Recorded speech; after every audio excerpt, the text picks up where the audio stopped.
actually on the way to Walmart. It is 6:15 at night, and I've just been putzing around, hung a TV in my daughter's room, did some other honeydew projects. I was in my office, turned my apps on as I often do, and this was the first offer that I saw that I felt like, yeah, I'll go do that. It's a $44 shop going 8 miles at Walmart. It's 30 items.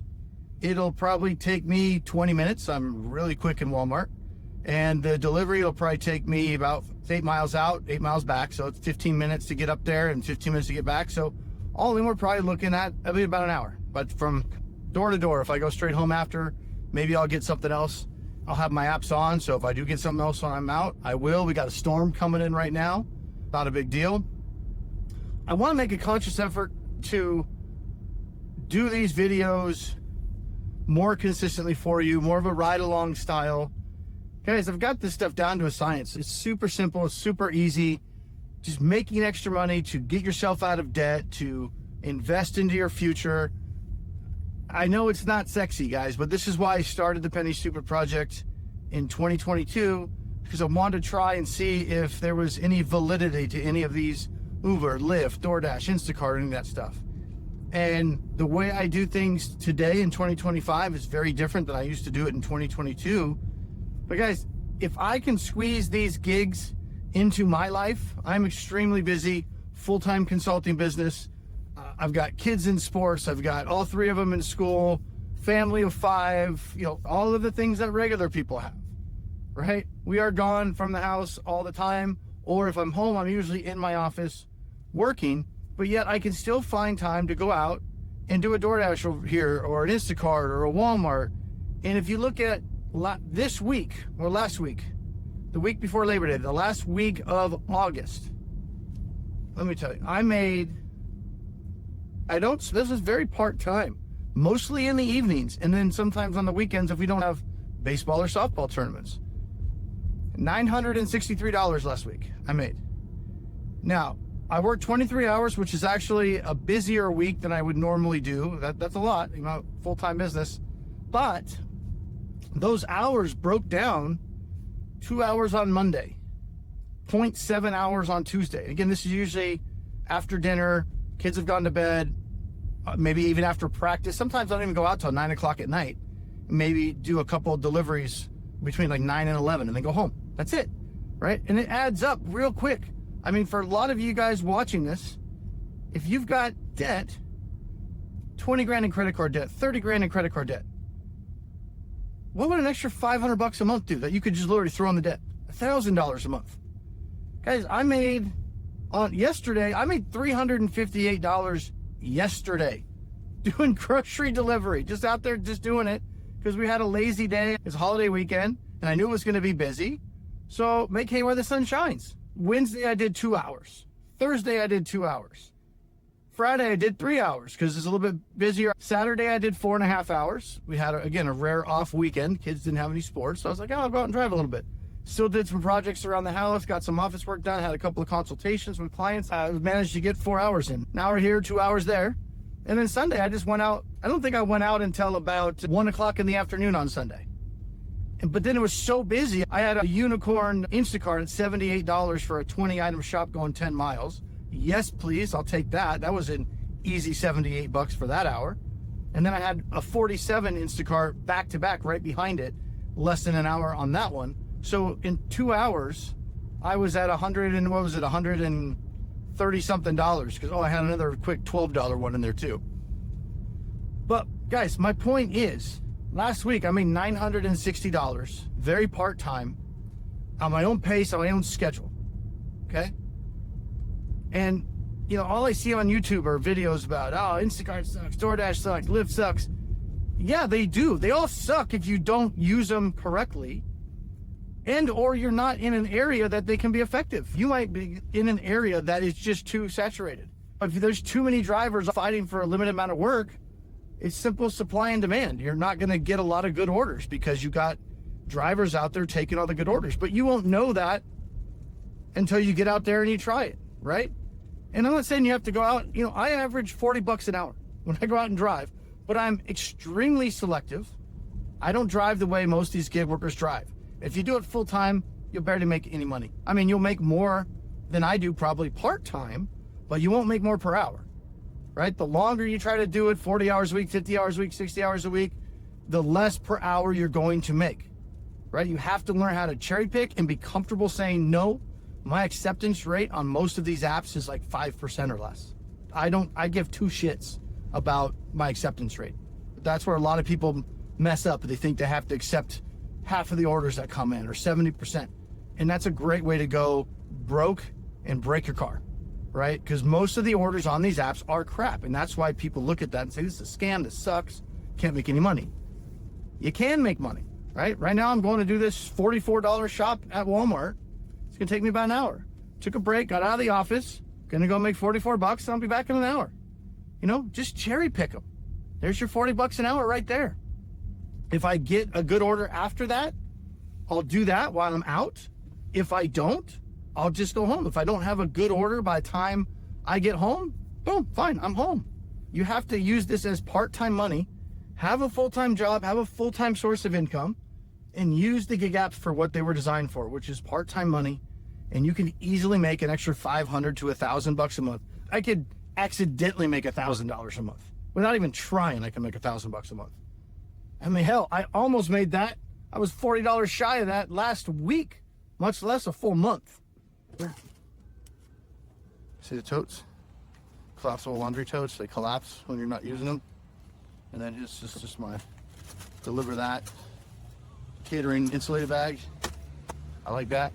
But now all the bags are in these 3 totes. So minus the waters, makes it real easy to go deliver it. Just grab the totes. They have these little handles.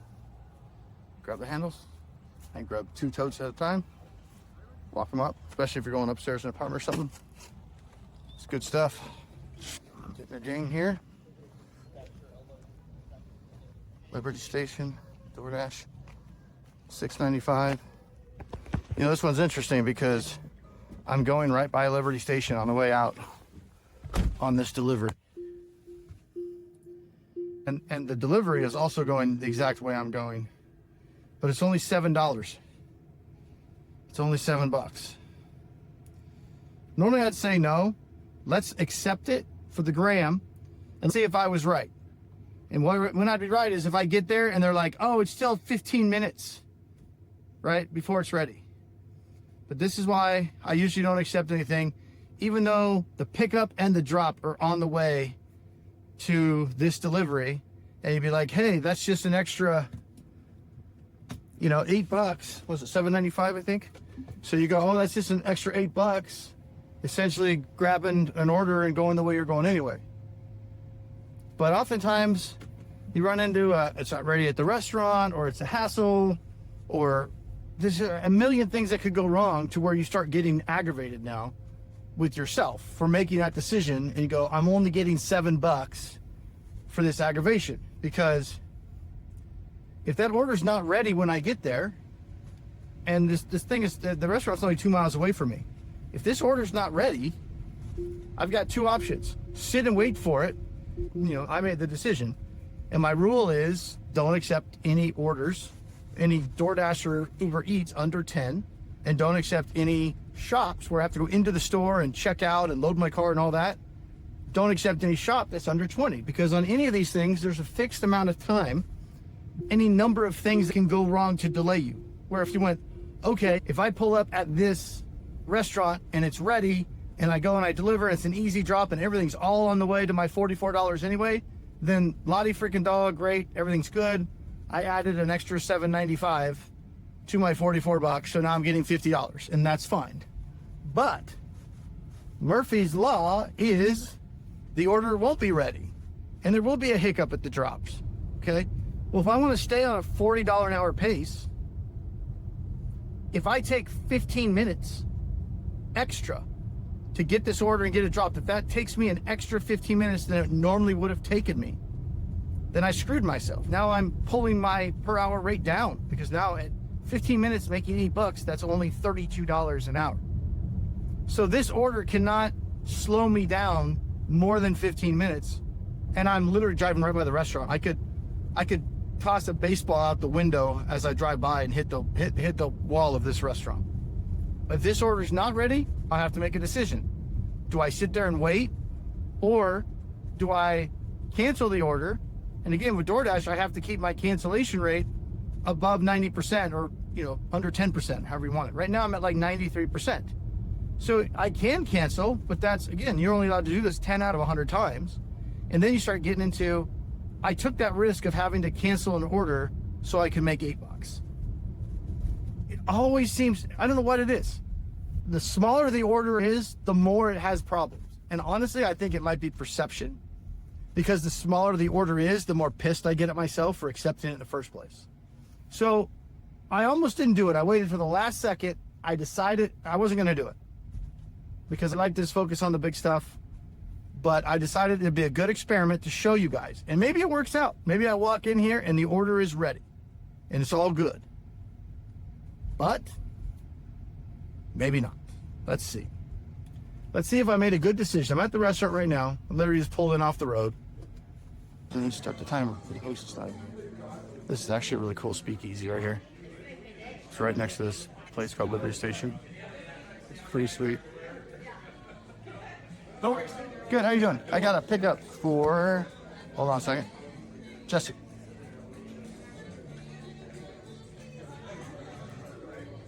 There you are, sir. Thank you very much. Of course. You too. All right, well, so far I stand corrected. The order was ready. All right, so we'll see how the drop goes. So far, maybe it's worth the $7.95 or $8. We'll see. But guys, this is how you actually do make $40 an hour, right?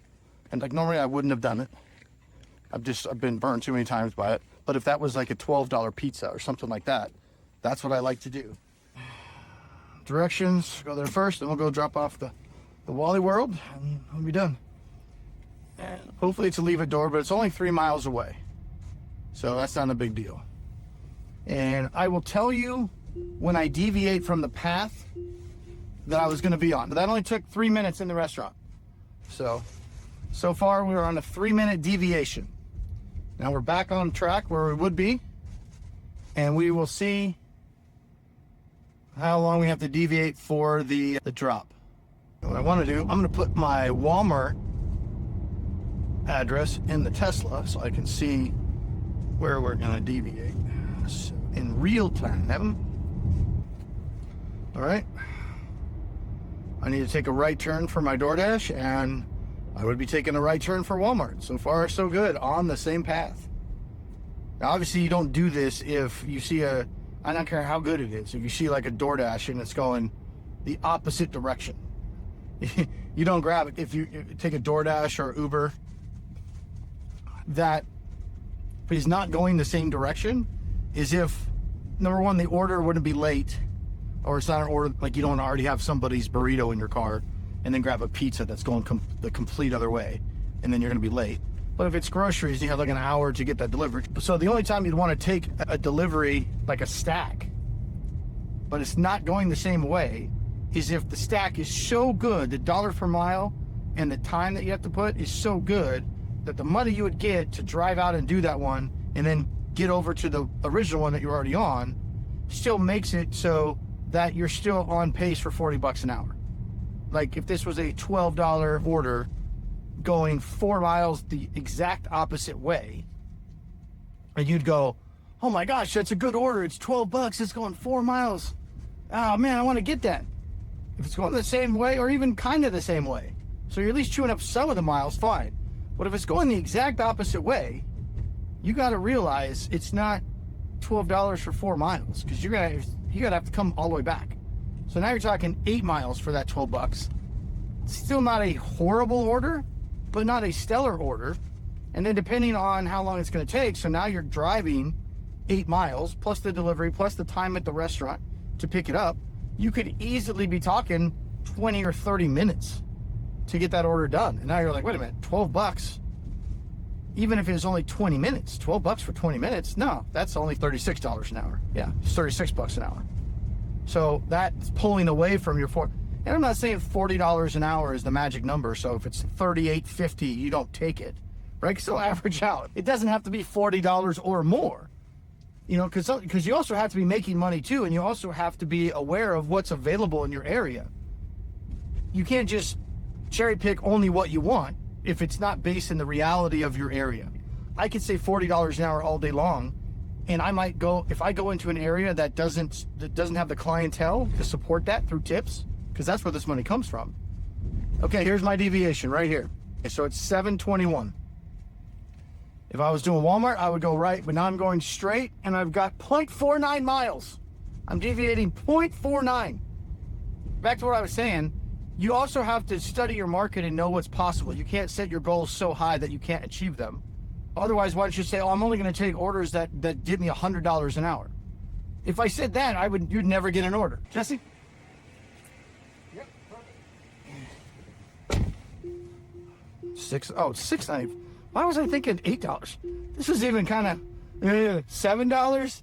The stuff I do for you guys, I can't believe I accepted a $6.95. I was thinking in my head after I accepted it that it was $7.95. But we're already back on it. So Bluebird, now DoorDash is giving me a Bluebirder $11.90, going 9.3 miles, 2 pickups and 2 deliveries. Quit playing, DoorDash. DoorDash got jokes. DoorDash got jokes. All right, so $7.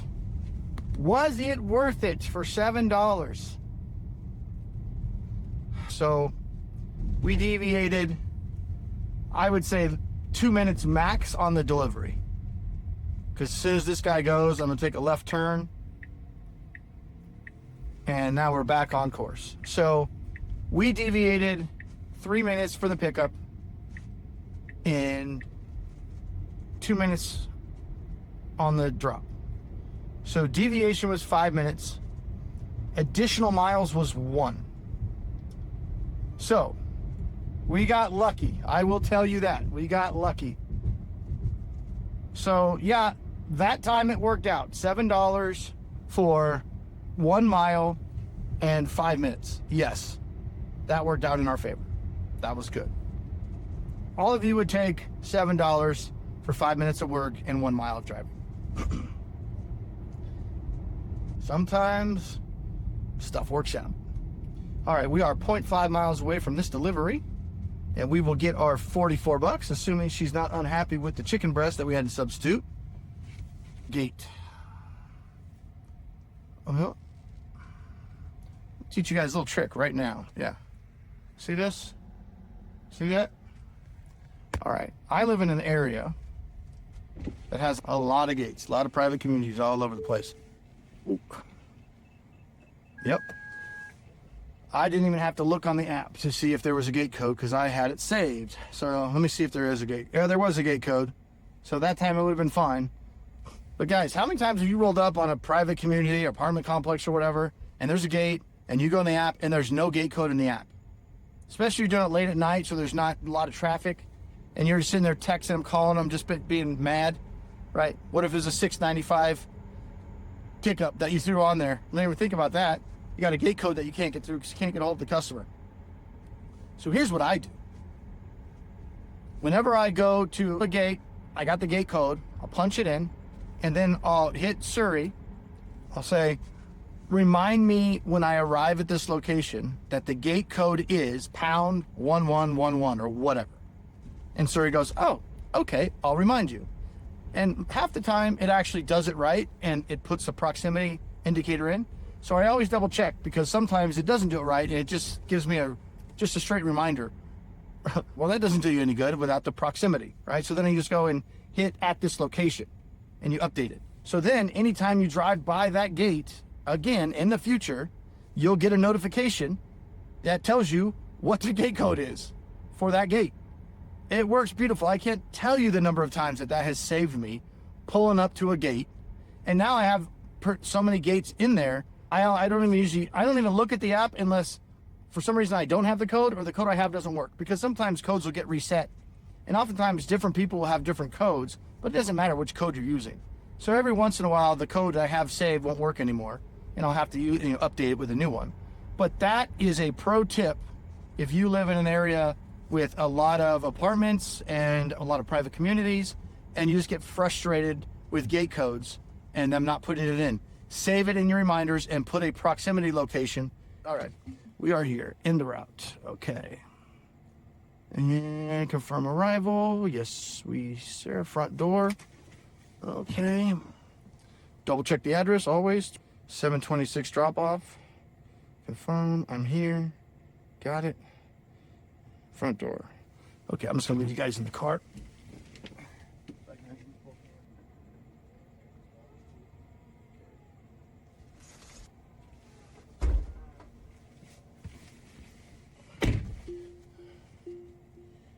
All right.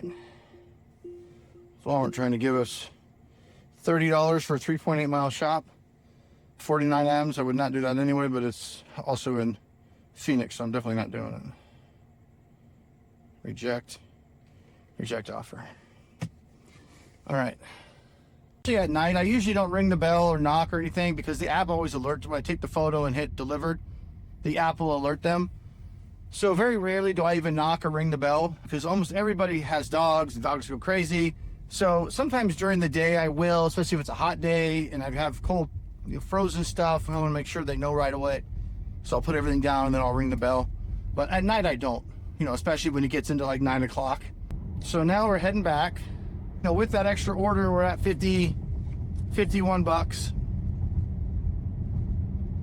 So if we can get a quick $9 order, and we won't get it on the way back, but if we can get it when we get closer, we get a quick $9 order, we'll be back to our $40 an hour. So we're a little bit off pace. In 9 minutes, we should be sitting at $60 because we'll be on an hour and a half out from the house, and we're only at 51. So we'll see. But man, I'm getting slow night vibes tonight. I'm also not going to sit around here and wait for an order either. So I've got the apps on. I'm driving towards my house, which is towards Walmart. Now we're starting to get into the zone where offers will start coming in if there are offers to be had. Here's a DoorDash to go to McDonald's. $10.50 to go 11 miles. Now granted, some of those miles are back towards the Walmart because the McDonald's is right across the Walmart, but this delivery is literally way out. I'm not going to go down to McDonald's, grab something, do a 15-mile loop. That'll take me at least a half an hour. Minimum, if the order's ready when I get there. And in best case scenario, half an hour is definitely not worth $10. I'm not out here making $20 an hour. And there's no other orders I would get while I was doing that one either. So that's a non-starter, jabroni. What's Uber got? Nothing. DoorDash got Wendy's. But Wendy's is on my no-fly list.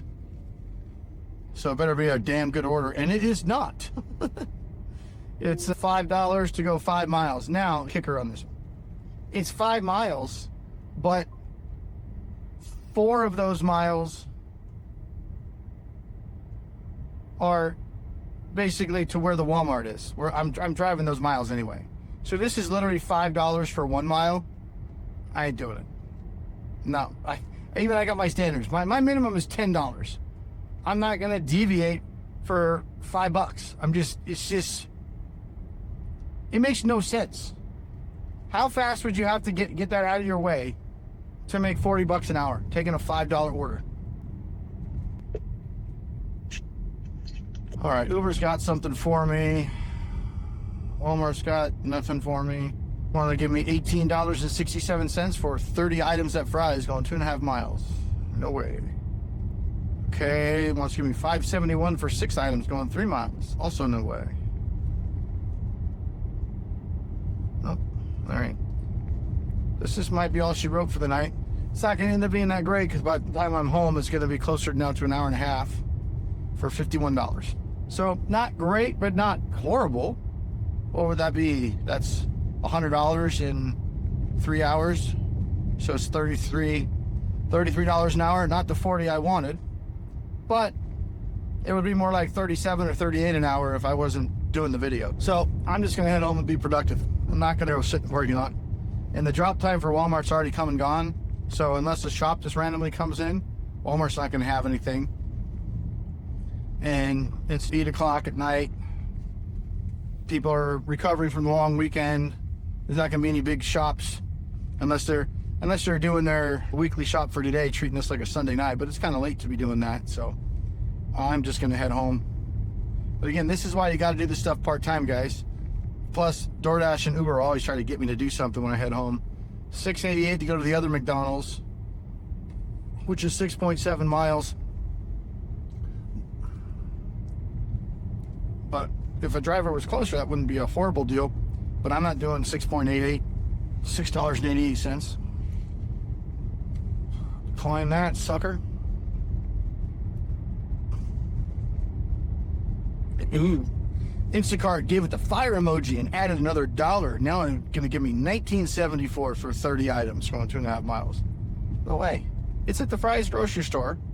30 items is going to take me at least 30 minutes and could be 45 if there's some items I'm not familiar with. You know, I'm not as fast in Fry's as I am in Walmart. That could easily take me an hour. Like, not just the shop, I mean total. To drive from where I'm at to Fry's, shop for 30 items. Walmart is so much more streamlined. You find everything faster. You go check out, you scan your phone, and you just have to put the items in bags. You don't have to scan it through the register and bag each one. It's so much faster. Ooh, fire emoji, $20.74.